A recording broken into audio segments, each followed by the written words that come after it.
přidat do zážitku, který se mohl skončit hodně špatně. Upřímně přesně si nepamatuji, který rok to byl, ale bylo to něco mezi lety 2019 až 2022. Léto a já jsem zrovna byl u babičky a protože byl večer a byl jsem tam s kamarádama, tak jsme se rozhodli, že půjdeme na bike. Nebylo to nic neobvyklého, jezdili jsme uličkama toho města, dokud jsme si neřekli, že si nedáme závody na konec ulic. Byl tady ale takový malý háček. Ten bike byl sakra velký, takže když jsem se řídil dole ulicí, všechny jsem samozřejmě předběhnul, ale tím, jak jsem s ním nevěděl dobře manévrovat, tak jsem narazil do auta.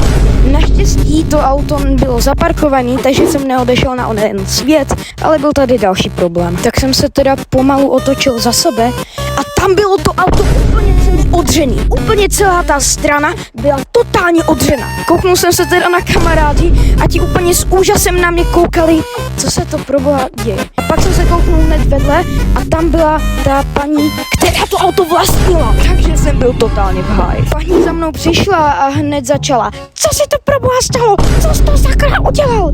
Já jsem se samozřejmě v sekundě rozbrečel, protože jsem nevěděl, co jsem měl dělat a byl jsem ještě malý dítě. Kamarádi se mě snažili zastat, ale ti to potom taky vzdali. Potom, co paní na mě nakřičela, tak jsem se dozvěděl, že mám jít okamžitě za jím manželem a s ním si to vyřídit.